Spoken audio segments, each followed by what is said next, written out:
All right, ladies and gentlemen, feel free to find a seat. We're going to get started here. Hey, Sammy, real quick, is this recording? Camera's recording? Great. Okay. Well, welcome. It's great. Look, y'all met somebody new. How many met somebody new? All right. How many didn't? Oh, no. All right. Anyway, welcome to this evening, or an evening with Philip Yancey. We're so glad you came out on a fall evening to be with us. It's a great night. Again, I don't know where Nate is. He's probably running around, but great barbecue and mac and cheese, huh? Yeah, we're getting it dialed in. Yeah, Nate's great. We'll give him a shout out whenever he comes in here. I don't know where he's at, but man, that turned out good. And for a guy that loves the Q, man, when that smoker's going, it just, man, whoo, man, I love it. All right, well, we're so glad that you are here. Again, this is the app that you can either QR code with your camera or type in that number on your web browser. And that is the way that you can ask questions. There already has been one brought up. It said, Philip, who is your hairdresser? I thought that was a really good one. And who's mine right here? Yes, Mr. Gillette right there, all right? Mr. Gillette and I are good friends. But we're so glad that you're here. I just thought for one moment, we would just quiet ourselves, still ourselves. There's actually a verse in the good book that says, be still and know that I am God. And we live in a noisy world with a lot of distractions. We live in a crazy world with a lot of stuff going on. We live in a sad world and a heavy world. And we're gonna be talking about some of those things tonight. So I thought, why don't we just take a quiet moment of reflection and prayer? So let's do that together.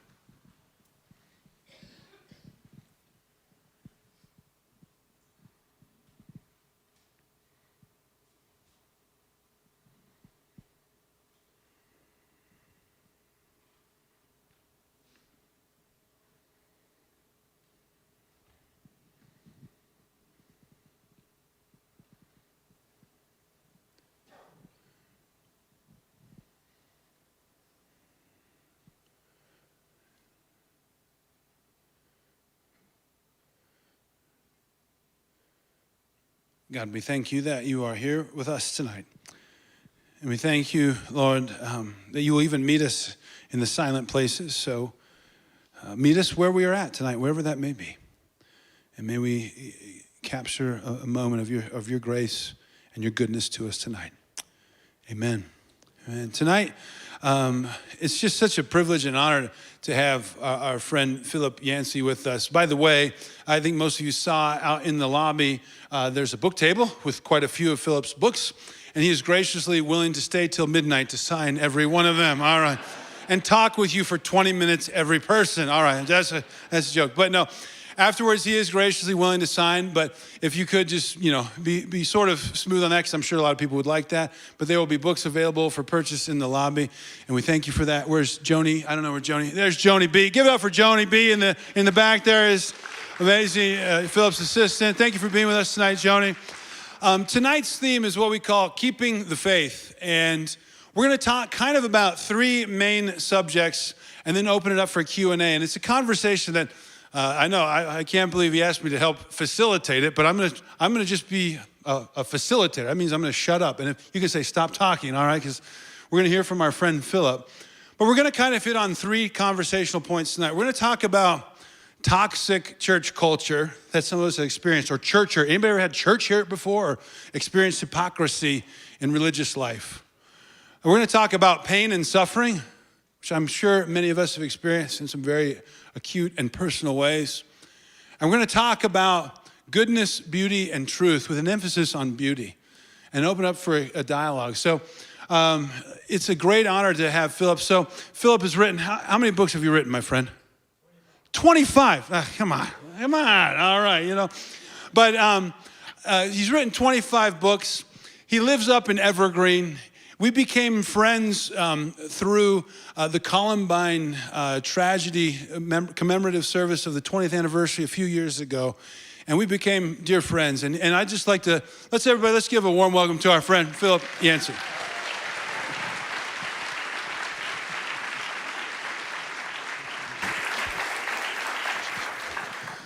So we're gonna just have a dialogue together, and Philip's most recent book, Where the Light Fell, his memoir, came out, was that late last? October last year. October, almost a year ago now, yep.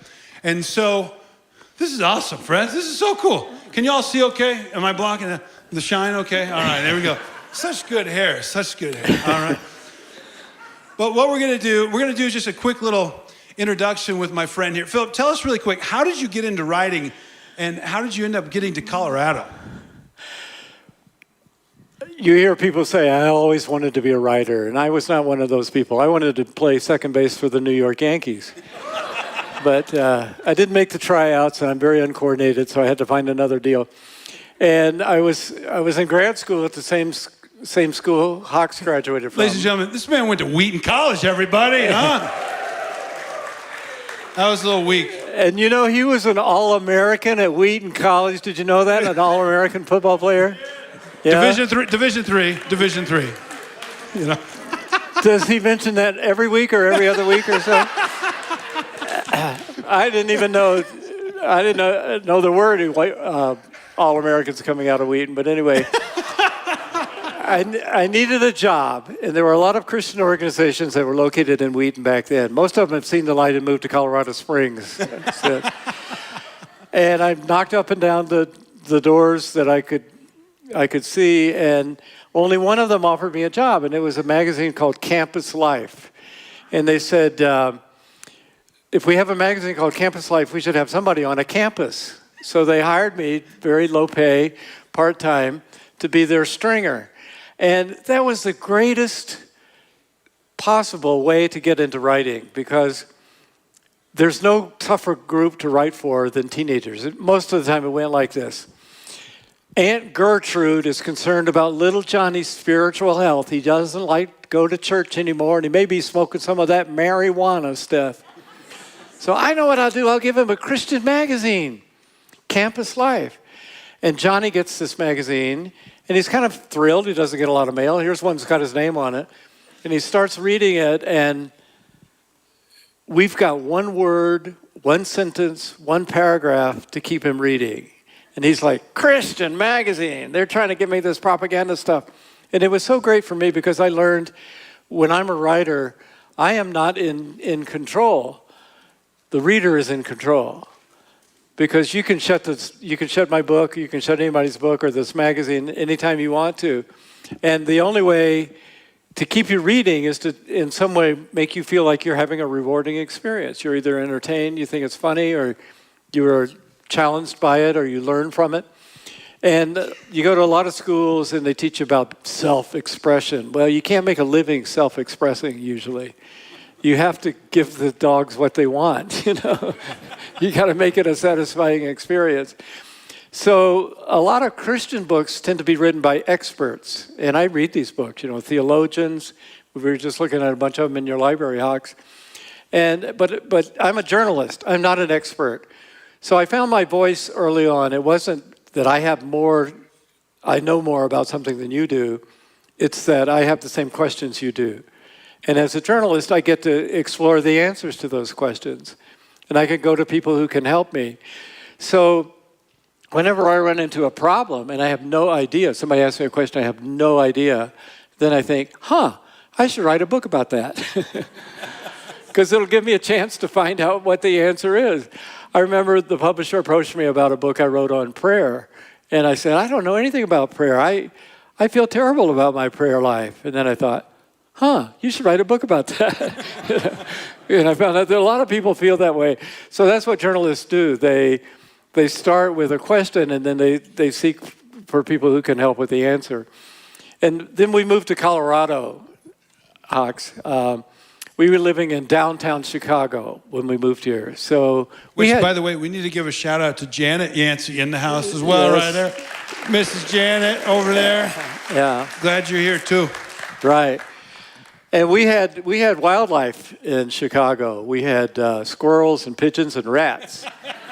And we really enjoyed it. It was a great time. Janet was a social worker. She worked with low-income elderly people. And then things got so busy, and I've always been really touched by nature, so we decided to move to a place where we didn't know anybody that was beautiful. And so we chose Colorado after a lot of debate. I voted for for Seattle, and Janet thought it rained too much there, so we settled on Colorado. And I had run out of book ideas by then, and then somebody asked me if I would rescue this biography of Billy Graham. And I thought, wow, what a great opportunity. So I went down, and they had written 900 pages, but they had used like book by committee. 3 or 4 different people worked on it, and it just wasn't hanging together. So I interviewed him several times and researched him a lot. I was really getting pumped. But I realized I didn't like the direction they were taking, because Billy Graham is a gracious man, and he mentioned, his 3rd grade piano teacher and every teacher he ever had and everybody who had ever donated money to the Billy Graham Association. And, that's great if you're an insider and you care about these things. But when I would interview him, he would tell me these unbelievable world-class stories. I remember he started by telling me he was in India one time visiting, Indira Gandhi was his hostess. She was the Prime Minister of India. And she said, there's been a storm, Mr. Graham, and I have to go tour the area. Would you mind coming with me in my jet helicopter? He said, no, that'd be fine. So he gets in her helicopter, and they fly for a while, and they see this kind of the coast of an ocean. And he saw this beautiful sight, these beautiful, beautiful colors just all over the place. He thought, wow, what is this? Is this something to welcome Indira Gandhi or what? And then as they landed, he realized these were the saris of women who had been washed away in the typhoon. Thousands of women, and their saris were just all over the bank. And he would sit there and tell me story after story like that only Billy Graham would know. And I thought, we don't need a 900-page book on his 3rd grade piano teacher. We need something like Profiles in Courage by John Kennedy. Tell me the 12 greatest experiences of your life, and they're all like that. So the Billy Graham Association rented this theater in New York, and all these bigwigs were there in their suits. And I made this presentation about why their idea for a book was a bad idea and why my idea for a book was a good idea. And I thought I made a powerful presentation. And they said, thank you very much. We like our book better. So here I am. We had cashed in all of our savings, everything we had to buy a house in Evergreen, if you've ever tried to do that. And I had no work, and I didn't know what to do. And I'm living in this beautiful place. And I'd been teaching the Sunday school class in Chicago on Jesus. We used a lot of the old-time movies, and every movie, I had 25 movies with a crucifixion in them back in the VCR days. And I thought, well, I'm pumped for writing about a famous man. I struck out with Billy Graham. I think I'll write a book about Jesus. So then I went to the Denver Seminary Library and the Iliff Library and the St. Thomas Library, and I found out that there were 65,000 books about Jesus, written about Jesus. And I thought, does the world really need another book about Jesus? But my book, all a writer has is a point of view that's different than everybody else's. And part of what we're going to talk about tonight is the kind of church background I grew up in, Hawks. And I wrote a book that some of you, I guess, have studied here in this church called The Jesus I Never Knew. Because the Jesus that I was getting to know was so different than the Jesus I was taught in church. And so many of my books are like that. This can't be right. Well, then what is right? This doesn't work. Well, then what does work? And so that's been my voice from the very beginning. Just not the expert trying to tell you something you don't know, but your friend, your fellow pilgrim in the pew, trying to discover something that neither one of us know. And it's been a ride. It's thrilling just to be free to write about anything that I want to, and to kind of live out my own pilgrimage, my own Christian life in print for other people. And then every once in a while somebody will come up to me, and it has happened here already tonight, saying, thank you for leading the way. I actually had a very similar experience. But we all ask these questions. We all think about God. But some of you have jobs. That is my job, So I can take a thing like prayer or Jesus or grace or whatever and spend a whole year just immersing myself into it. And because of that, I feel very blessed. That's awesome, my friend. One of the things that you already can tell, like, he's a humble guy. And that's beautiful, my friend. And I remember the first time I got to meet you, I'm like, oh, I get to meet Philip Yancey. Ooh, you know. And he's the real deal, you know, and that's refreshing. And one thing I want to add into that too, I was sharing this with a friend today, and if we want to transition to that next kind of topic now, is that you grew up in a pretty broken church life, I would say. Broken is probably too soft of a word, maybe. But I remember reading your memoir, and I said, I'm amazed that you actually still are a Christian, given what you've gone through. And allowing that negative experience to form you versus make you just cynical and jaded has been really refreshing to me. That you don't just bash everything either, but you think critically about that. But talk about, we're going to bring it back to Wheaton, because that's really what it's all about. Anyway. Go Thunder. Go Thunder, yeah. A sound, that's what we are. Yeah, we're a sound. That sounds terrifying, yeah. But talk about your brother, your faith background, in the sense of how that, because Marshall went to Wheaton, right? He did. Led the way. way. He was in the conservatory. And that kind of, and then it brings in your story of your mom and all that. So I'm just going to let you take it away on that. Well, before I start there, Hawks, think back, if you can remember this far, the day you got your acceptance letter at Wheaton and your parents' reaction. That's before they paid any tuition bills. I can't Yeah, it was. It was. I remember our mailbox was at the end of the driveway, which was about a 150-yard long driveway on a dirt road. Okay. And I would check the mail every day. And then it was around... Could today be the day? And then I got that letter, and I think I was so nervous. I opened it, and I'm like, I got in. They're like, by the grace of God. No, I'm sure, but... Did you get a scholarship? Oh, no. There was... You're not allowed to. No, not Division III. No athletic scholarships. So, and my parents, they were so excited for me. And they said, well, we're going to pray about how God's going to help you pay for this thing. You know, that's what they did say. But we'll pray, and if God wants you. But they were excited. We were excited. It was one of the coolest days. Yeah, we were so pumped. We were so pumped. We cried, tears of joy of my parents saying, you can go. Pray your mom gets a job. That's right. My dad was a farmer, and my mom was a substitute teacher. And they said, you need to pray your mom will get a job so she can work full time. And my mom got a job. We cried tears of joy, like, you can go to Wheaton. We're like, that's awesome. I mean, I forgot about that part. That's so, made me tear up here all of a sudden. All right. Well, Hawks, my family was a little different. And I actually wrote about the day my brother got accepted at Wheaton. And there was a lot of passion, but a different kind of passion. So I'm going to read you a little passage, and it'll give you an idea of the kind of church and family I grew up in. One thing you need to know, my father died when I was 1 year old. There was a pandemic back then. It wasn't COVID, it was polio. And it mostly affected children. My father was unusual. He was 23 when he got it. My mother and father were planning to be missionaries in Africa. And then suddenly their dreams were dashed. And a group of people, he was in an iron lung for 2 months. A group of people believed he would be healed, and they prayed for him.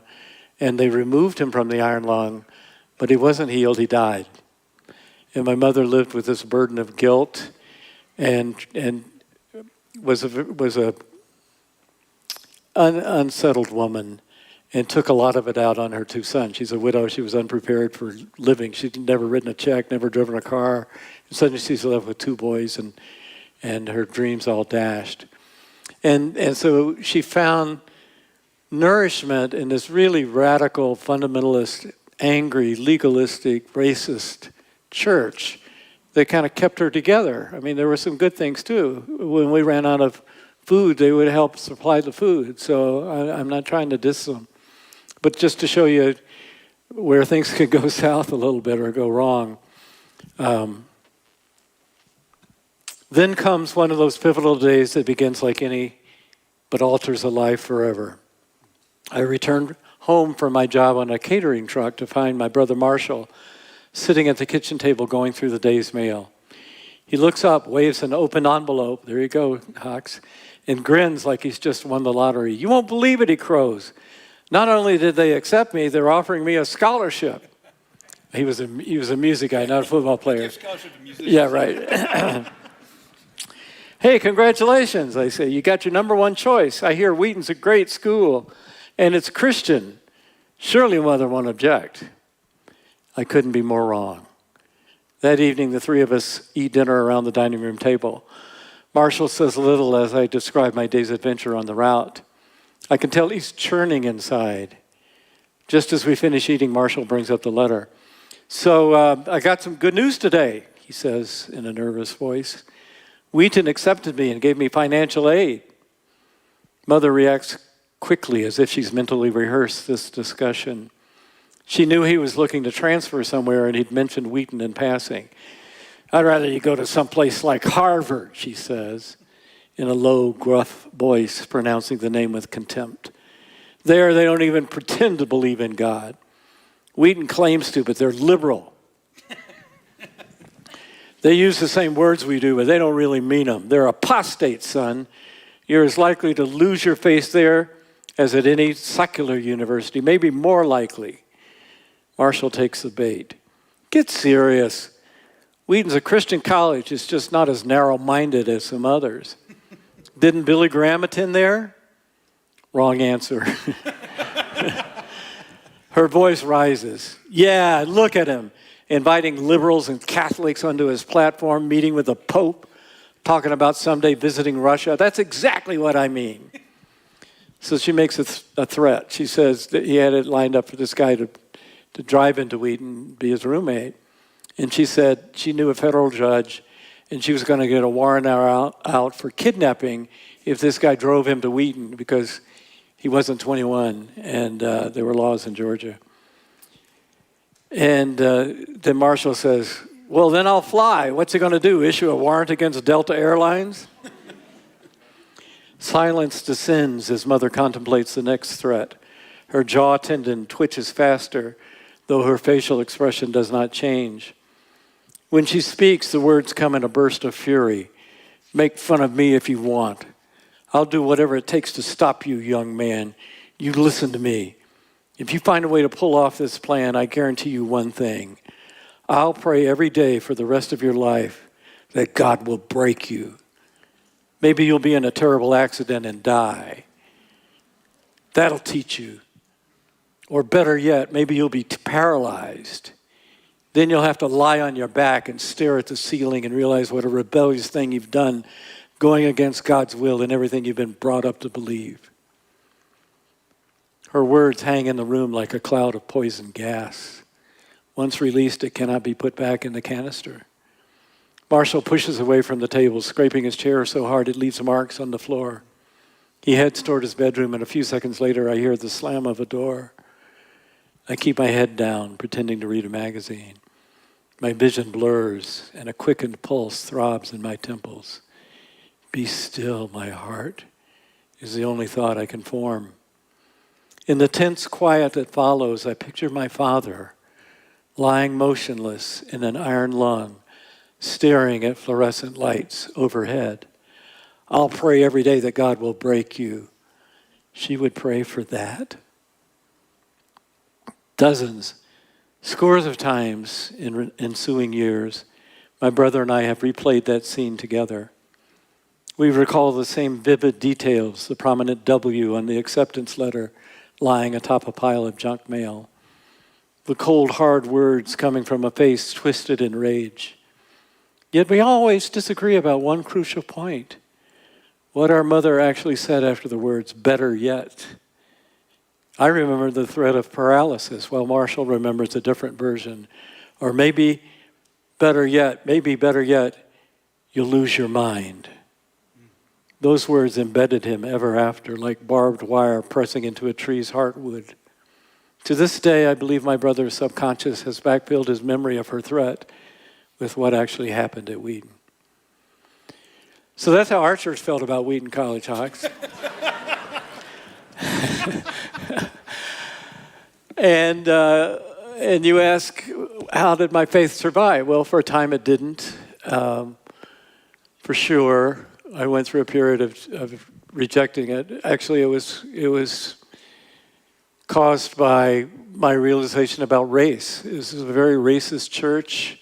They taught the curse of Ham theory, and I don't know if you've ever heard that, I hope not, that in Genesis 9, after Canaan had done something wrong, Noah, not God, but Noah cursed Canaan, but somehow it got all twisted and distorted, and I was taught that people of color were inferior, were cursed by God to make good servants, but they could never be CEOs of a company, could never rise above a certain level.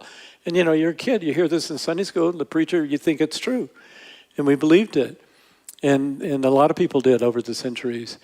And then I got a fellowship one summer in my junior year in high school to work at the Center for Disease Control, as it was called, the Communicable Disease Center. And I had this PhD biochemist I knew I was going to report to, and I studied. I couldn't understand the papers he wrote. He was a brilliant man. I walked into his office with my summer's notebooks and everything, and it was a black man, and I nearly dropped all my papers because I realized in a flash the church had lied to me all these years. And if they lied about race, maybe they lied about Jesus, maybe they lied about heaven. And I went through a dark searching period. And I now look back on that, and I took a survey one time, Hawks. I saw it in a magazine. I was a teenage fundamentalist or something like that. It was a topic. And so I went through and I checked all these things that I hated about it and all the things that I took away. And I realized, looking back, that I took away more positives than negatives. I learned discipline. I learned the Bible. Who could top that? And I learned that things we do matter. That life is not just a series of one thing after another. It's a plan, and there's a God, and God wants to be involved with us.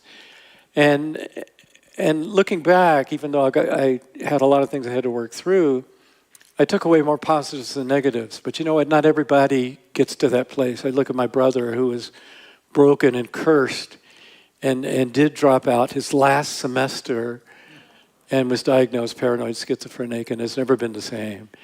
And not everybody survives.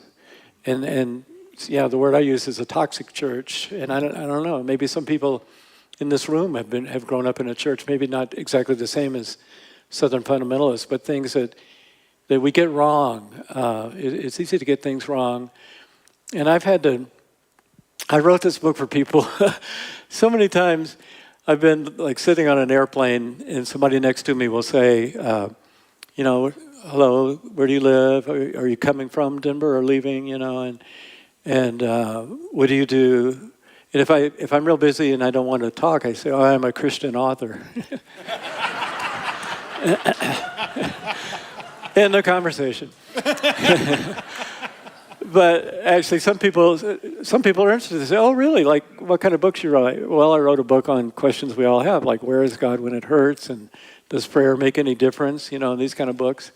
Jesus, I never knew. Oh, well, that's really interesting. I used to be into that. I grew up in a church. I went to a Young Life camp in Colorado, and it was great fun. I really enjoyed it for a while. But I gave up that stuff maybe 20 years ago. Is that right? Why did you? Well, it's because the way this old lady treated my parents when they got divorced, and the way they treated gay people. And then I went to university and I found out that maybe the Earth is older than 6,000 years, and I just couldn't put it together anymore. And they say, and I sit back and say, you know what? It's actually a lot worse than that. Let me tell you about my church. And they say, well, I thought you were a Christian author. I said, I am. But that would be a bad trade to forfeit having a relationship with the God of the universe because of what some old lady treated your parents 50 years ago. And I know how you feel because I went through that too. But there's something on the other side, and I hope you find it someday because it's worth everything. And I look back on my life, and I feel I was given a gift. In some ways, I've had a charmed life from 25 on. And the first 25 years were pretty tough. And I think, I'm just fantasizing here, I think God said, well, Philip, you've seen some of the worst that the church has to offer. Let me show you some of the best. And that's my life. We don't choose these things. I grew up in it. But it's a gift. So what do I do with that gift? I try to use that gift in ways that help other people who are maybe at different points on a similar journey. And that's why I wrote this book. And you forgot to say these books are all on sale. They're discounted, Hawks. Oh, by the way, Just they are on discount as well. They are greatly discounted. You will not find them cheaper than here at the Bridge Church at Bear Creek tonight. And if you're really nice, you'll sign it. All right, so, you made me think of a line, and we were talking about this last week. Francis Schaeffer, how many ever heard of Francis Schaeffer? Okay, a fair amount. Pretty brilliant guy, and very active in the 70s, created the L'Abri community in Switzerland. Right. I'd love to go there. I've never been to that community. I've been to Switzerland, but not to L'Abri. And he created it as a place, I think his line was, honest answers for honest questions. And he had thought deeply and critically about the faith, and he would hit all these hippies wandering Europe. They'd be high, and they'd be barfing and coming down off their highs on their floor, and then, where's God, right? And they're looking for God. But the interesting thing about Francis Schaeffer, he had this really dark period of doubt. And it wasn't based on some intellectual argument, but it was actually, he wondered, how can the gospel be true if Christians are not as transformed as they should be? Which I found to be a really interesting. If the gospel is true, why are we not seeing more people transformed? And I think sometimes that gets lodged in, like you said, but then you talked about, let me show you the good side. God said, let me show you the beautiful side of the church too. And so talk about that, the ugliness and the beauty at the same time, and how you've resolved it. You were talking about your buddy, Paul Brand too. I remember we were talking about that. Right. I guess I'd start by saying that we're more surprised about that than God is. You look at the great heroes of the Bible. Who are the towering giants? There is Moses, who had an anger problem, who killed somebody. There is David, who had a lust problem and an anger problem, who killed a lot of people.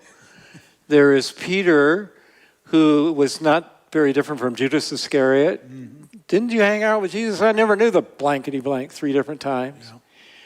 Then there was Saul of Tarsus, who made his living as a human rights abuser, killing Christians. These are the best. And I think, why didn't God choose some, B+ student?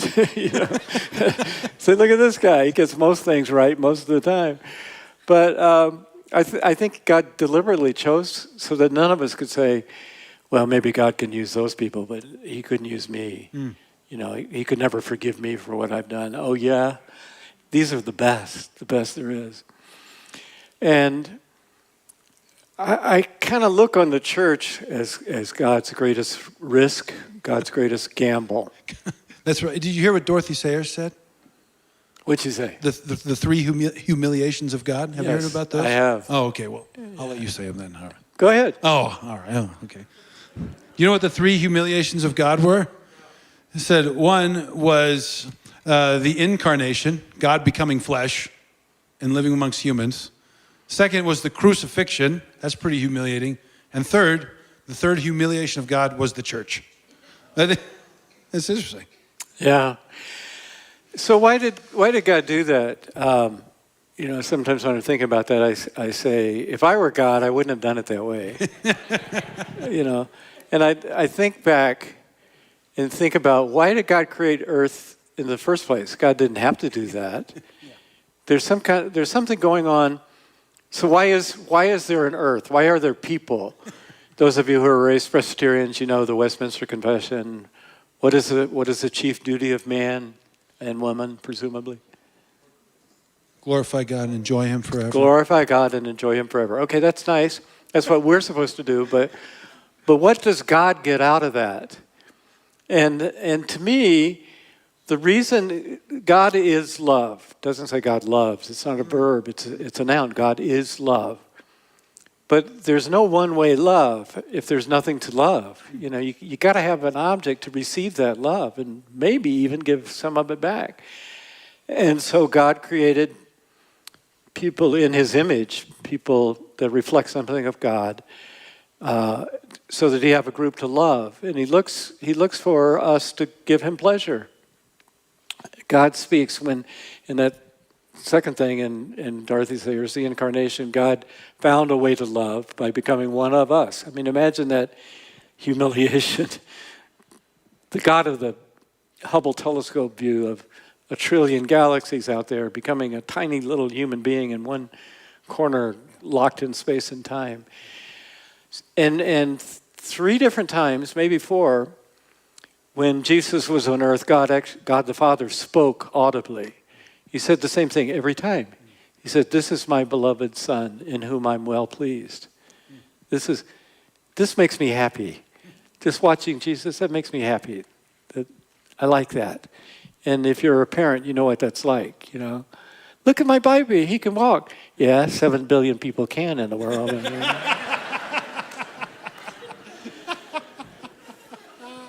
But, you know, yours is different. Because of love. Because of love. And that gives you pleasure. And they may eventually thank you for the things you put up with over the years. And I think that's the closest we can get to understanding what it's like for God. That at the end of the day, if I can lie there and think, did I do something today that gave God pleasure? I think that's what God wants from us. And God's not surprised by the state of the church. Look, read the New Testament. Read the 7 letters to the churches in Revelation. Read 1 Corinthians, 2 Corinthians, Galatians. You know, the apostles are pulling their hair out. We didn't invent sin, you know. But then every once in a while we do something right. You mentioned Dr. Paul Brand, and he, part of the charmed life that God has given me. I never had a father growing up. I never knew my father. I was 13 months old. But when I was at Campus Life, I had never written a book, and I started writing a book called Where is God When It Hurts? And Janet found in a warehouse, she found a pamphlet by this guy who wrote a book called The Gift of Pain. She said, that's fun. That's strange that Philip's reading all these books on the curse of pain and the problem of pain, and here's a book on the gift of pain. So I called up this guy out of the blue who was at a leprosarium in Louisiana and said, can I come interview you? I've never heard anybody who said pain is a gift. And we eventually spent almost 10 years together, on and off, and I wrote 3 books with him. Followed him around the world to India several times, to England where he trained. He's British. He spent the last third of his life here in the U.S.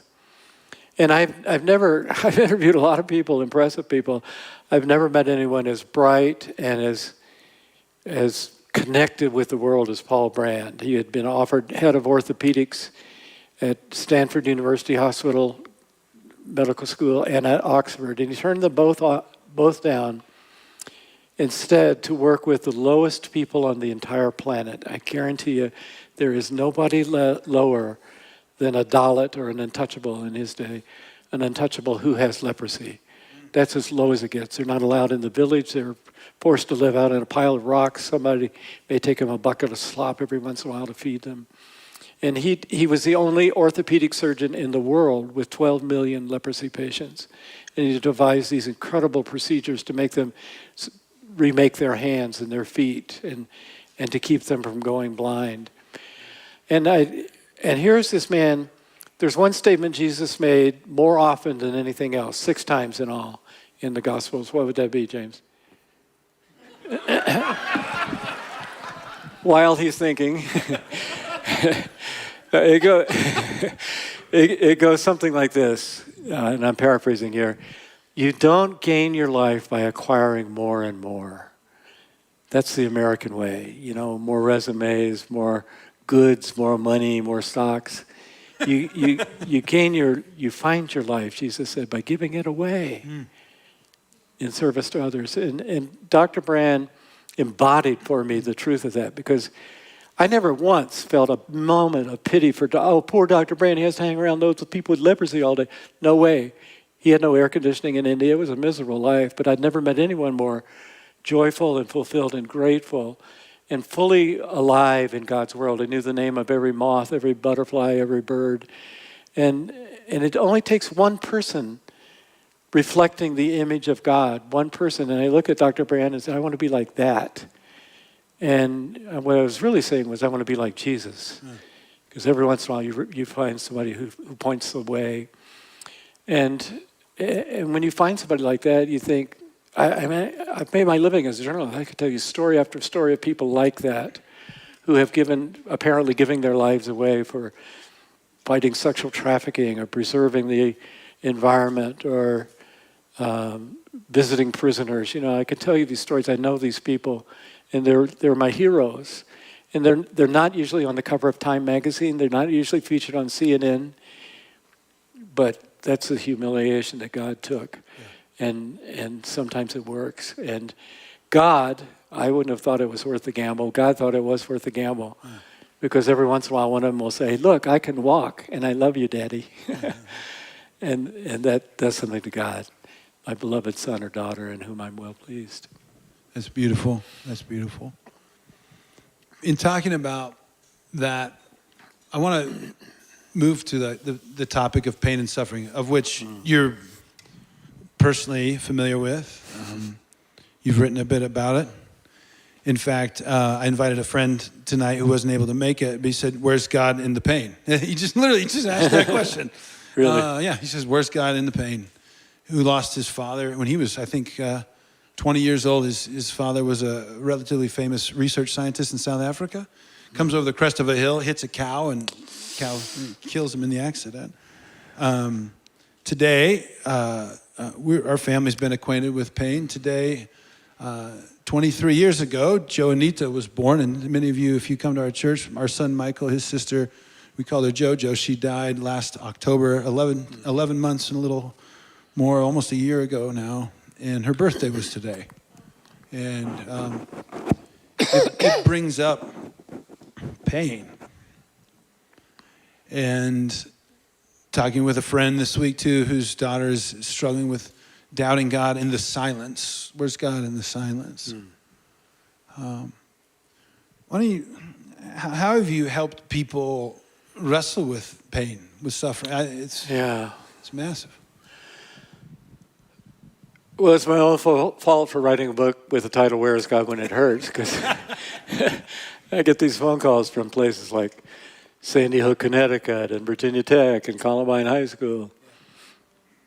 And it's all around us, isn't it? And I've spent a lot of time, and I've learned some things I have no idea the answer to. You know, why hitting a cow? You know, why couldn't he hit a rabbit or something, you know? Or why him? Why does this child get leukemia? Nobody knows the answer to those questions. And the Bible does not tell us the answer to those questions. When God had a chance, the book of Job, he just avoided the question and said, let me tell you about what I've been doing while you've been griping down here, Job. And Job said, I give up, you know. And when the disciples or the Pharisees around Jesus tried to pin him down, who sinned, this man? Neither one, but he didn't answer the question. He just says, that's for me to worry about. You worry about whether you believe in me or not.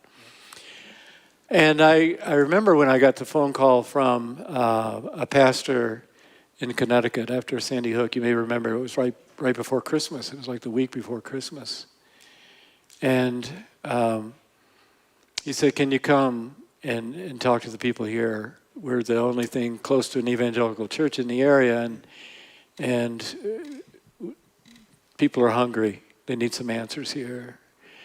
And it's hard to get a flight, actually, Christmas week, if you don't have it arranged. And I remember going out there and the week before thinking, what in the world can I tell these dear people who in the morning kissed their children goodbye, put them on a school bus, and in the afternoon went and identified their bodies, their blood-soaked bodies at a morgue. What do I have to say to these people? And I happened to be reading writing, rather, an article on the new atheists, people like Sam Harris and Christopher Hitchens, Richard Dawkins. And I'd been reading their books, and they're saying things like, we're just a random accident of the universe in order to be repeated, and there really is no such thing as human dignity. It's just kind of a myth. If you want to believe it, that's fine. But, we're just a blip on the radar screen, one species among a million, no different in any way. And I was looking at New York Times, and they were treating people in a different way. They were treating them like they mattered, like there was a loss in the universe. After 9/11, the New York Times ran an obituary of every single person who died, 3,000 people, ordinary people, the janitors, whoever, as if they mattered. And here, the new atheists are saying they don't matter. And even the New York Times, not known for its devotion to God, when something like Sandy Hook, September 11, Columbine happens, they don't hire Richard Dawkins and Sam Harris to write the op-ed pages. They hire priests, pastors, and rabbis. And we want answers, and we go to people. And I learned, where is God when it hurts is a very hard question. There's another harder question, actually. Where is no God when it hurts? Because I could go to the parents and stand before them and say, you grieve, God grieves more. You're dissatisfied with the state of the world in which a young man can come in and slaughter your children. God is more dissatisfied. And I know how God feels because God became a human being, and he showed us.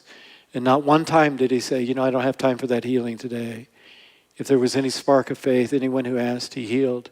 He never lectured. He never said, it's your fault. You caused this. He responded with tears and with comfort and with healing. And I know Jesus said, suffer the little children to come to me. You can trust Jesus with your children today. You can see your children again someday. Not everybody believes that. But I guarantee you, looking out at the people who are just distraught in their grief, that means more than saying, well, it's just a little blip in the universe. And I've learned some things. I've learned that what affects us affects God more. And we don't have a promise that God's going to take away everything bad that happens. And looking back on my career, and I've been around suffering people a lot, I've come up with this slogan that means something to me. Is that pain redeemed impresses me more than pain removed. We do not have a problem. We don't have a promise. Say that again. Pain redeemed impresses me more than pain removed. We don't have a promise that whatever bad happens, God's going to take it away. We don't have a promise that if you just follow Jesus, like some of the TV evangelists say you'll never lose your job, nothing bad will ever happen to you, you'll be healed of all your diseases. You know what?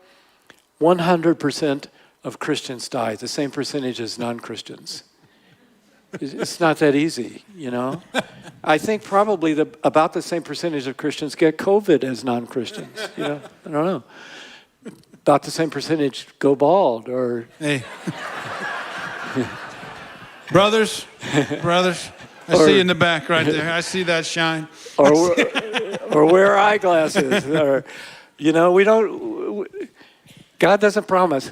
And not only does he not promise that it will be magically removed, when he came to earth, he took on some of the worst pain you can imagine, voluntarily. And Jesus said, all I had to do was call on angels, and 72,000 of them would appear in the skies. And yet, as I look back on the people that I've interviewed and gotten to know, one of the very first articles I wrote as a young journalist was of this woman who had broken her neck, and she was an Olympic athlete. She was diving, and I remember interviewing her, and I'm 24 years old or something, and she starts crying, and I don't have the understanding to go and help her. And she says, Philip, this is so embarrassing, but could you help me? Could you go in the room and get a Kleenex? So I brought her a Kleenex. And she's crying. She says, I can't do anything on my own. I can't go to the bathroom on my own. I can't even cry on my own. I can't imagine living like this. Well, Johnny Erickson taught us, spent her 70th birthday, and she looks back and says, the day I broke my neck was the best day of my life. I didn't say that, Johnny did. And she says, because what would I have done? I would have gone to the Olympics. I would have had 3 kids in a big van and had a horse in my backyard and lived the good life, the American good life. But God had different plans. And God took that broken body and transformed how the church understands disability, you know. And I've seen that again and again, pain redeemed. When you're in the middle of it, you can't imagine, how can anything possibly anything good come out of this? Well, you know, the disciples asked that question for a couple days too. How can anything good? The worst thing that could happen in the history of the world, God sends his own son, and what do? We kill him. Not just kill him the death of a slave, a criminal. It's a day that we now call Tragic Friday, Bad Friday, Dark Friday. No, we call it Good Friday. Because God can take the worst thing that happened in history and turn it into the best. Use it for the salvation of the world. Use it to win that battle that isn't over, that will continue, and continue. But you can sit back and say, I know who's going to win in the end. And that's what God said to Job. Just trust that. You got to trust me, you know. I'm the God of the universe. Like Martin Luther said, pray and let God worry. Well, God doesn't worry. Yeah, that's the point. You know, we worry. God's not worried because God knows how it turns out, you know. King of Kings, and at the end of time, we'll all be singing Handel's Messiah. It's awesome. That's so good. We went up. I don't want to give away part of my Sunday sermon.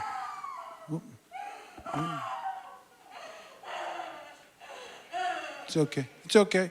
Okay. If anybody needs help, let us know. Okay.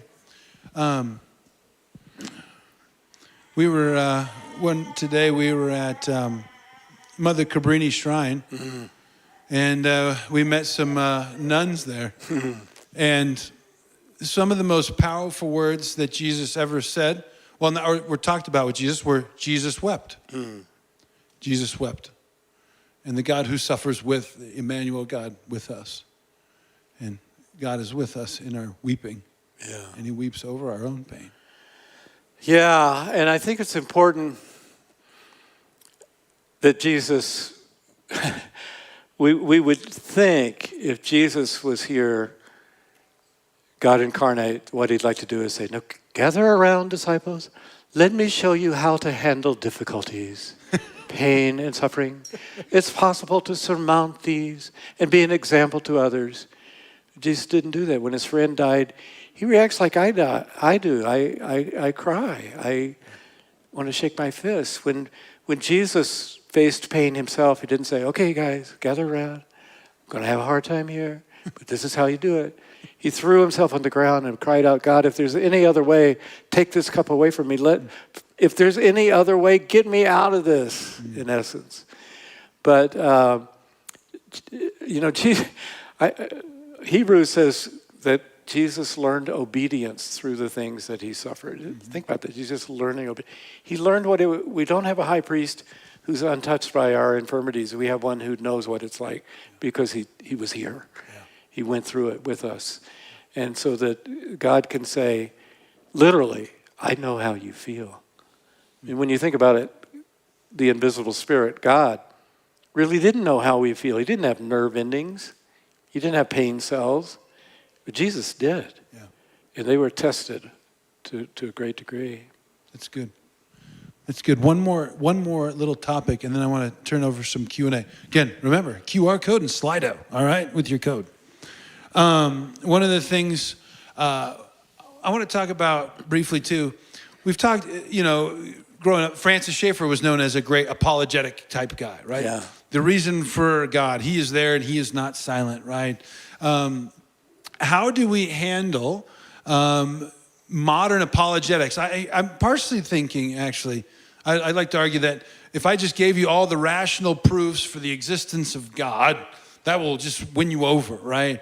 I don't think that necessarily winning some sort of cosmic argument is really going to help people over. But there's the old universals, they call them, right? Goodness, beauty, and truth as signposts of what God is like.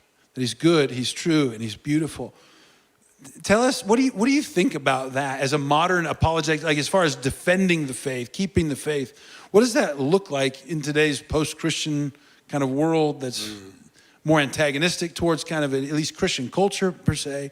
What is the best, most winsome argument or apologetic that Christians can offer, would you say? Yeah. Well, I think you're right. I haven't met very many people who say, the reason I became a Christian is because I lost an argument. This doesn't happen very often. And you're right. I talk to people who teach philosophy on college campuses, and they say, you talk about truth, and they say, well, who knows what truth is? You know, it's slippery. And goodness, well, there's no goodness. Look at all the stuff in the world. Yeah. And beauty, well, beauty, that's beauty, yeah. Beauty, that's pretty good, you know. But, and the name of this book is Where the Light Fell, my story. And I grew up, as many of you do, having to overcome a false image of God. My image of God was this scowling cop in the sky, just waiting for people to do something wrong so he could smash him. You know, like my mother prayed about her own son, who she didn't hear his voice for 51 years until they got together on the telephone last year. That was the first time they did, since the scene I just described. And so you have to overcome that image. And my image was just like my brother's, because that was the hellfire and brimstone church we came from. And God got to me by softening me. And I tell the story, and I say the three things that brought me back to faith. One was the beauties of nature. That's why we ended up in Colorado. Nature speaks to me. Jen and I have climbed the 14ers, and my goodness, I learned more about God on those hikes than in a lot of Bible reading, actually. So the beauties of nature, classical music. My brother was a brilliant pianist, and I kind of piggybacked on him, mediocre, but appreciating the great music. It just speaks to me. It was something that would resonate the cells in my body. And then romantic love, and tell the story of meeting Janet, who is entirely different than I am, a very different background. And those three things, which were beautiful things, dropped into my life. And the title of the book comes from a quote by St. Augustine, who said, I couldn't look at the sun directly. You know, you're not supposed to look at the sun. I couldn't look at the sun directly, but I could look on where the light fell. And that's where the light, I couldn't look on God directly. That image had been scorched, had been stained, marred. But I could look on where God's image fell. And as I was softened by beauty, each of those being an example of beauty, I realized that the worst thing the church did for me was misrepresent God. That the creator, the artist who gave us this world, who gave us love, who gave us music, all the pleasures that we enjoy, that artist is not a scowling policeman in the sky. That artist is an incredible fount of creativity and beauty. And there's a passage from G.K. Chesterton I love to quote that kind of hit me in the face back then. And he said, the worst moment for an atheist is when he feels a profound sense of gratitude and has no one to thank. And that's how I felt. I was feeling grateful. And I wanted to get to know, you know, you see a great work of art, you want to know something about the artist. And I wanted to know something about the artist. So I followed the light back to where it came from. And one other thing I would say, Hawks, you know, Dr. Brand was so influential to me in my spiritual life, but there's another man, very interesting man, named Francis. I'll tell you his last name eventually, but Francis was kind of a nerd. He actually grew up on a commune. This is in the late 60s. Bob Dylan spent his 18th birthday at Francis's house, and homeschooled, but really smart. So he got a PhD, at Yale in physical chemistry. And that wasn't enough, so he went to Duke, I think it was, and became a doctor, medical doctor. And so he's a young resident. He's been in college 10 years or so, but he's now a doctor, and he's in residency at a hospital. And he's about to call on this woman. So he reads her chart, which is pasted to the door, and it says she has a terminal illness, not expected to live more than a couple weeks. So he puts the chart back in. He walks in. How are you today, Mrs. Smith? Well, not too well. They tell me I'm going to die soon. Is that true, doctor? You know, he's just out of med school. He's never had to face this before. But he says, well, we never know for sure, but it doesn't look very good right now. Well, tell me, doctor, what happens? Do you believe in God? Do you think there's a life after death? Is it going to be over for me? Is there a heaven? Is there a hell? And Francis realized I had never once even thought of those questions. Here I'm supposed to be a scientist, I'm supposed to be curious. And this is a pretty important question. What happens after I die, especially if you've got 2 weeks left to live? Never occurred to me, never crossed my mind. So like a scientist, I should go investigate that. Well, he didn't know any pastors, so he just went into Yellow Pages and he found this guy. He calls him up and says, I'd like to come interview you. The guy says, sure. So he comes and says, you know, I'm a scientist and a doctor, and I thought I'd investigate religion. I'd never had any contact with religion. The guy listens to him, bless this guy's heart. And he says, I tell you what, I got a whole shelf full of books over here by C.S. Lewis. Why don't you take these home and read them and then come talk? That man went on to head up the Human Genome Project, Francis Collins, and then to head the National Institutes of Health. He wrote a New York Times bestseller called The Language of God, a devout Christian. And what happened there? Francis faced one of those hinge moments of life, and we all will someday. When your baby's born, you know, when your parents die, you know, these things that just are bigger than anything else, and they just grab you, and you got to come to terms with them. And you can either shut it down or you can follow the trail. And Francis followed the trail, and the trail led him to, he investigated, and man, the Christian story made a lot of sense. That God created a good world, but it's been spoiled. But God plans to restore it one day. Well, that's hope, you know. And so I think those two things, just the beauty is probably the strongest that hits young people. You know, they probably have a different standard. Maybe it's not classical music. Maybe it's hip hop and rock, rap. I don't know, but beauty is universal, and it grabs us. It seizes our heart in a way, and then does what you believe? You got to believe something, whether you think about it or not. But does what you believe reflect what you see about the world around you? Does it measure up? You know, I've had the advantage of a journalist at following people like a Johnny Erickson and Paul Brand, and I write their stories because I learn from them, things I wouldn't come up with on my own, and I think it stands up. You know, I see Jesus crying, and yet the night before, he stood before his disciples and said, "Don't be afraid. I have overcome the world." Now he knew what was going to happen the next day, you know, but he knew how it was going to turn out. So the Bible is totally realistic about how wonderful this world is and how screwed up this world is. And then it adds this other thing that does require a leap of faith, but you got to trust God, because God's going to fix it someday. And he fixes it not by blasting us, by becoming one of us and sacrificing and saying, I'll take what was due you.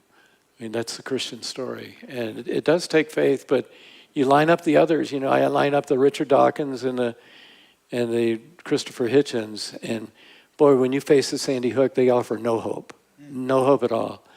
And I couldn't just stand up and say to those parents, you know, your little kids, there are a lot of other little kids. You got two others in your own house. Just forget about them. It doesn't work that way. It just doesn't reflect reality.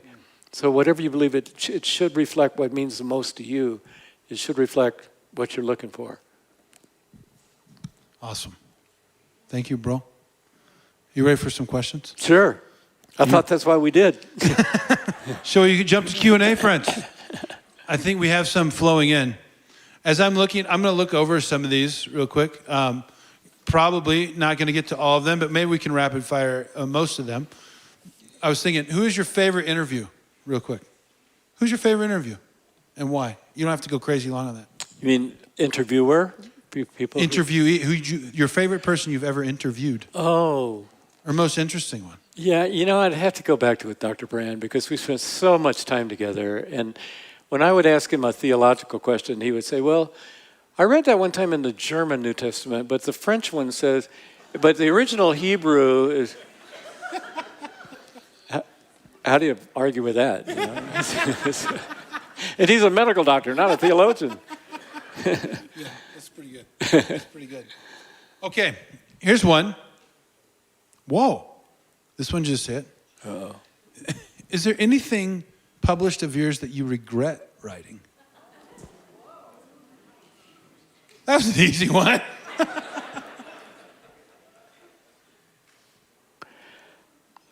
I don't think so, no. I don't go back and reread a book once it's out. A couple of them I've updated and revised, so I had to go back and redo them. Because I'm sure I would write each one of them in a different way now. Probably with less confidence now. I'm more tentative. But they reflect the authentic stage I was in when I wrote them. And we change over time. And so I stand by them. They were authentic, and I put everything into them at the time. So I don't really regret them. I probably wouldn't say some of the things the same way. But I can't think of something that has haunted me over the years. Oh man, I should never have said it that way. That's good. That's good. Here's one that's interesting. It kind of comes from the memoir a little bit, and particularly about your mom. I'm going to link kind of two questions together here. You mentioned your mother was stricken with guilt after the death of your father. And do you think that was kind of the domino effect that then led her to kind of her future behavior and beliefs? And then also, one person said, it seems like fear shows up prominently in your mom. And what way do you think that fear plays up even in her still? And maybe it's not fear if you want to reword that, but maybe in you or your brother. And so talk more about that complexity. Right. Well, there's a twist in my mother's case. I start the book by saying the most shocking fact of my father's death I didn't learn until I was 18 years old. And here's this, I knew he died. I never had a father. It guaranteed that we were in poverty. So I went to 6 different elementary schools because we had to move every year when the rent went up. And in high school, we lived in an 8-foot by 48-foot long trailer. So we really were poor. And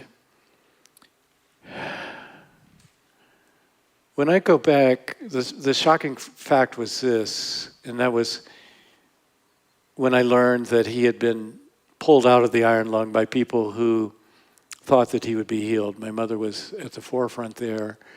And these were not people who hated him, who wished the worst for him. They were people who loved him, who wished the best for him. But they made a theological error.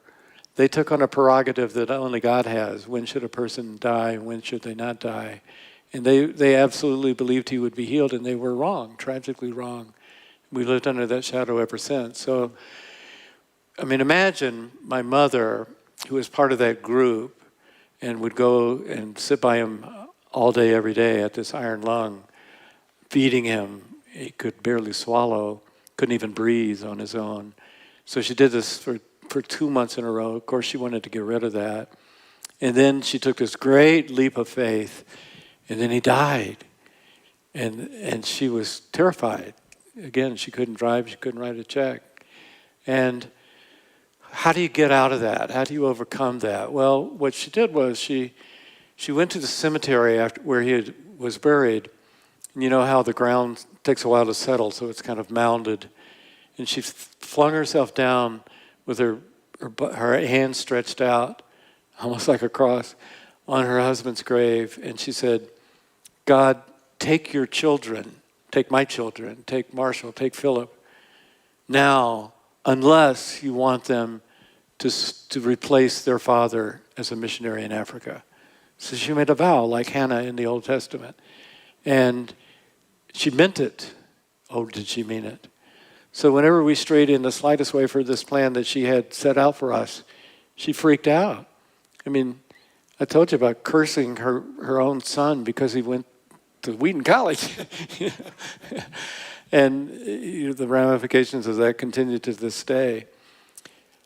And I guess it just, there are parallels in the secular world. You see movies or read books by Jewish people or Asian people, particularly, who have these dreams for their children, and they want them to be a lawyer, they want them to be a doctor, and if they don't become that, then they're drummed out of the family.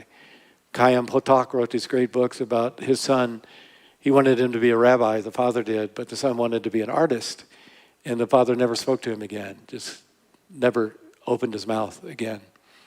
And so it's not just bad religion. In my mother's case, it was bad religion, but it's that human tendency to control, to manipulate, to get your way. And what strikes me is how different from that God is. How it must grieve God to see us go make our own choices, turn away from God, and yet God doesn't do that. I'm going to show you. I'm going to make you. God doesn't do that. God is out there on the porch looking, could today be the day my prodigal son comes home? And but I have a good picture of what it was like for my mother to be so devastated. And here she had this shred of light. If only my boys would do what we were never able to do, then it would somehow make it okay. And she didn't have the right to do that either. And, I tell her, my books are in Africa. Doesn't count. She doesn't read my books. I'm one of those liberals. I went to Wheaton College, too. And, you just have to learn, I can't take on her cross. I have to find my own way, and I can't let her determine what I write and what I believe. And that's an important lesson. We all go through it with our parents, I know. Thanks. Okay. This one's pretty tender. How do you stop going back over and over and over again the pain of the past? How do you break that cycle? That's not been a problem for me. It really hasn't. Again, God says, I showed you the worst of the church, I'll show you the best. When I first started writing, Bob Woodward and Carl Bernstein were the star journalists. I thought, wouldn't this be great to be an investigative reporter? And I'm a Christian, so I can find out stuff about these guys and I can expose them. And I tried a couple articles like that, and I didn't enjoy it because if you're writing about jerks, you have to be around jerks all the time. And it gets old. So instead I started looking for people that I wanted to emulate, I wanted to be like, I wanted to learn from. And I just deliberately found them. And I guess as I immersed myself into health and experienced some gradual healing myself, and then I saw my brother. My brother went the opposite direction. He tried to get as far away from God as possible. So took a lot of LSD, became addicted to anything you can become addicted to, went through one woman after another, moved to California like all hippies, and just kind of ruined his life. Instead of being a classical pianist, became a piano tuner, playing the same note over and over. And so I saw a true picture. I don't want to go this direction.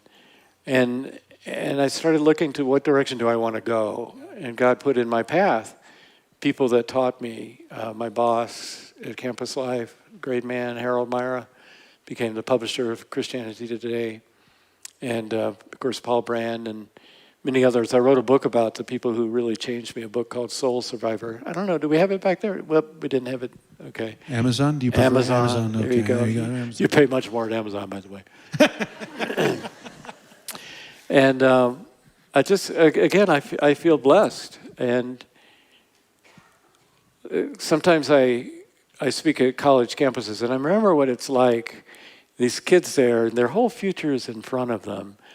And adults can kind of see this is a good path and this is not a good path. But when kids can't really see that, this just looks attractive. They start going down this road. But boy, I saw that with my brother. Making a life choice, who do I want to be like? Who do I want to learn from is so important at that age. And God just put in my path giants that I've been learning from ever since. A much more positive and proactive, productive approach than just rehashing the past. Yeah. That's probably partially why you haven't become cynical. You don't dwell on it as much. Yeah, and I think there's a danger too. I learned this from Martin Luther King Jr. He said that the great danger for people like me is to start looking down on other people. And I realized that's what I did. I tried to get away from the South, and I did. I tried to get rid of my Southern accent, and I did. And I used to look down on black people. Now I look down on racists, And it's so easy to do that. And Martin Luther King said, no, we don't have the right to do that. Our job is to somehow love the other, to love the enemy, Jesus said, the least likely person. And boy, that is tough. But I've tried to do that. In the last chapter of this memoir, I go back to some of the people from my past. The pastor of this Hellfire Brimstone church that I've been writing about. And do I need to apologize? And he said, well, actually, I'm the one because I didn't treat you with any grace. And we both kind of did that. And that was a very important, I call it an amends tour. I went to the people that I thought had hurt, including people of color that I had been racist to, and apologized to them. And that was a very healthy thing for me. Beauty, too, right there. The beauty of the reconciliation of the gospel. Yeah. Here's a couple on pain, suffering again. This is a tough one. So I'm going to lump two here again. Kind of this mega one. And why did God let something like the Holocaust happen? Or we could say Sandy Hook or Columbine. Yeah. The why is hard. And then how do we practically deal with that on a very basic level? I mean, you've already kind of referred to that in some, but you want to take that a little more? Well, I wrote a book one time called Disappointment with God. It was pretty early in my career, 1989. And I thought it through mostly 2 weeks in Breckenridge. Somebody let me stay in their house, and it snowed every day. I couldn't even get out to ski. The snow was so deep. And I read the Bible all the way through in 2 weeks. That's all I did. I just read the Bible and tried to look for. I started by looking for every time the word God appeared. Then I decided it'd be easier just to read the whole thing. So I did. And I'm trying to figure out, why did God appear so visibly now, but not now? So, you read through Genesis, and God meets with Abraham, and then God meets with Jacob, wrestles with him, and then, Joseph kind of takes a long time to get there, but finally, and then, my goodness, there's this flurry of God activity, and the 10 plagues, and the rolling back of the Red Sea, and then there's this period where God is actually visible in the pillar of fire at night, the pillar of cloud, and Moses goes in and meets with God, and when he comes out, his face is glowing so much, people say, put on a motorcycle helmet or something, a veil, put on a veil to stop it. And God is always there. He's in your face. And it's as if God is saying, okay, if you want me to micromanage the world, this is what it's going to look like, okay? It doesn't look very good. You know, a guy breaks the Sabbath picking up wood and he's killed, he's stoned. Guy touches the ark the wrong way and he's incinerated. You know, I wouldn't have wanted to live back then. And it's as if God said, okay, here are some different ways that I could run the world that I've created. This good world with people who are flawed. I could either break in and micromanage it, or I could kind of give you the truth and let you guys figure it out.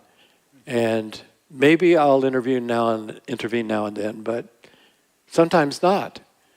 So for several hundred years, the Israelites were slaves in Egypt. And they were crying out, God deliver us, and God didn't do it for generations. And I'm sure they were asking, why does God allow slavery in Egypt, you know? And I have no idea why this, why that. I mean, why didn't that bomb that Dietrich Bonhoeffer participated in the plot, you know, it hit the leg of the table that Hitler was sitting next to. If it had hit Hitler, the war would have been over, you know? These little flukes that are going on, nobody can answer that. And the Holocaust is probably the hardest. God's chosen people, chosen for the worst suffering any people have ever had. I don't know the answer. It's all a test, but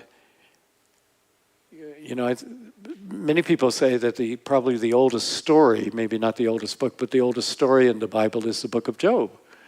Because the point is, here's a guy who definitely did not deserve it. He's the most righteous man on the face of the earth, and yet he got the worst treatment. And then you look back and you say, oh, Job kind of prefigured Jesus. He was a perfect man who got the worst treatment, you know. Why? And there's a little book out there called Why, the Question That Never Goes Away. And here we are, you know. So, yeah, buy that book. I answered the question. I guess it's God's choice. God doesn't have anything to prove. God doesn't particularly want to live his life out. He knows what he's capable of, and he knows how the world's going to end up. He wants to see what we can do. And so he doesn't intervene very often. The real question is, why does he intervene sometimes and sometimes not others? I guess that demands faith. Yeah, it does. In the midst of the silence, it's not. Right. I'll lay down.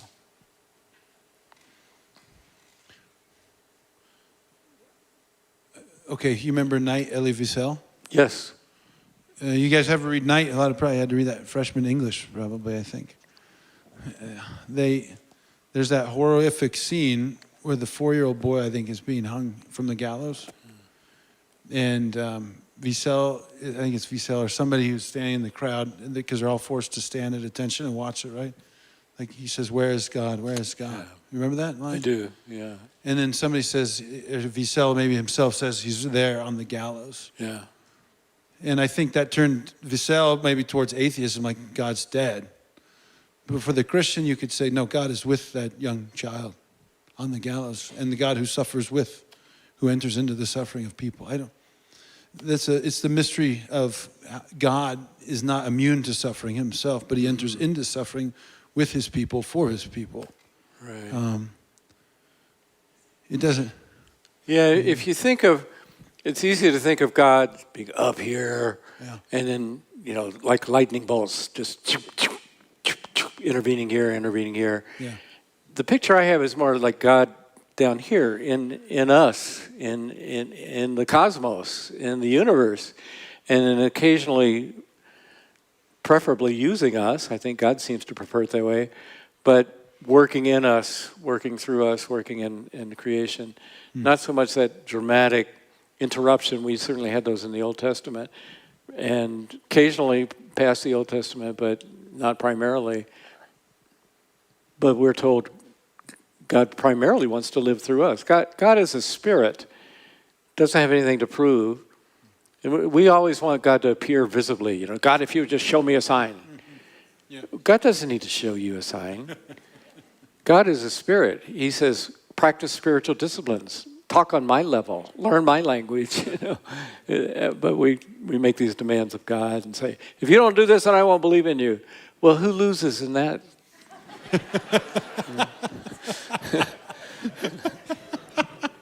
Ba-dum-ching. Last one. Really briefly here. Where'd it go?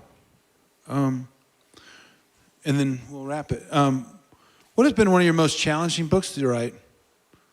And how did you overcome that challenge? And why was it challenging? Usually they ask me my favorite book.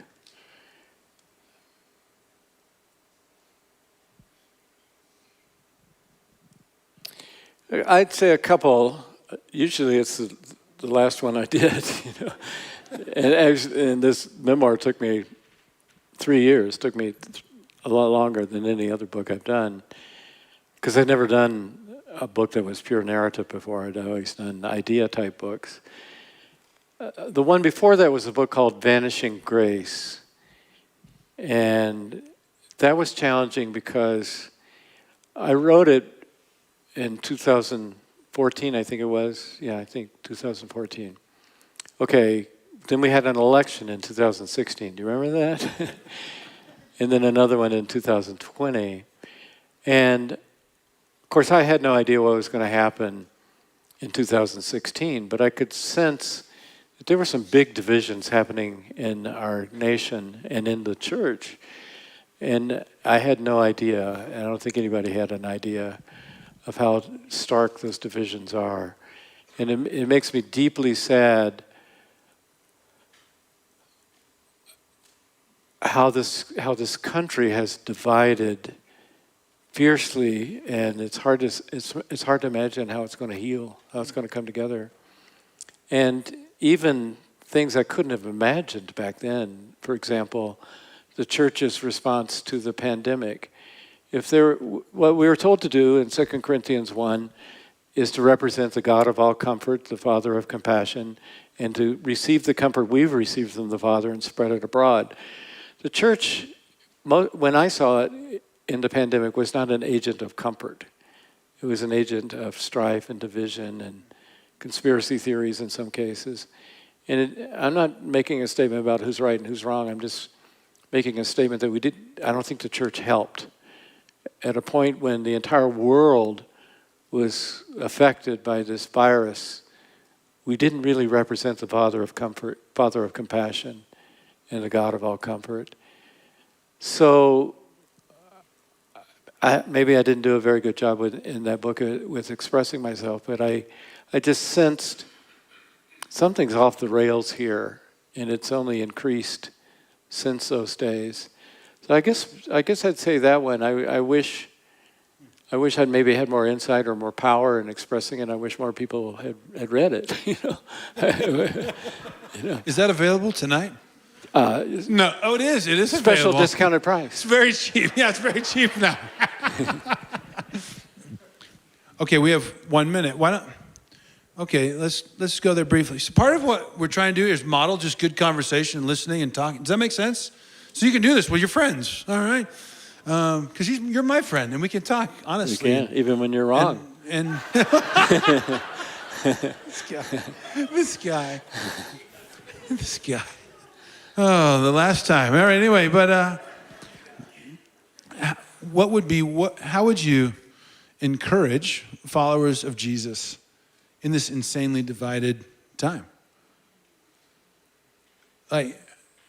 So that we don't kill each other. Right? Jesus said it, right? Not Abraham Lincoln. Abraham Lincoln parroting Jesus. A house divided against itself cannot stand. Right. And the world will know that you are my disciples by your love for one another and the unity of the church. Right. So what would be your encouragement in a 1 minute, 2 minute soundbite? Right. Probably the answer is not making videos of us all holding hands singing Kumbaya. I mean, that's what we tend to think. Yeah. Let's show what you... But I go back to Jesus last night with his disciples. I read this passage. It's probably my favorite part of the Bible, John 13 to 17. Mm-hmm. It's like slow motion. The Gospels tend to be real fast, just switching scenes every half a chapter or something.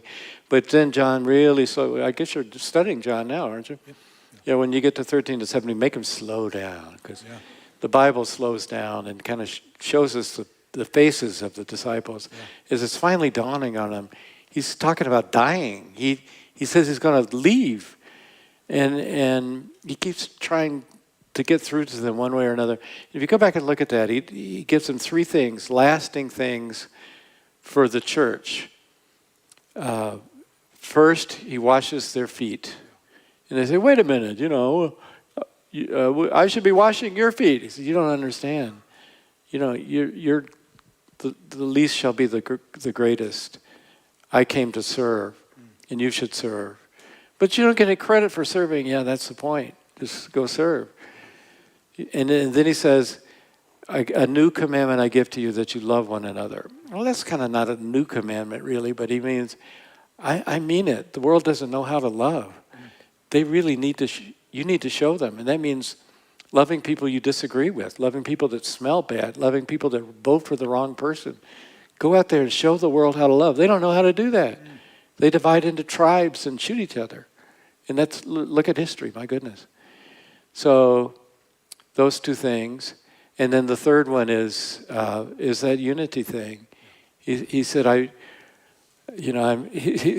Jesus has a long memory. He's praying. I remember before the world began. He actually says that, Father, the unity I had with you before the world began. If only the church would have that kind of unity, love and unity and service. Those are the three things Jesus thought were the most important things to leave. And I would probably come up with something different.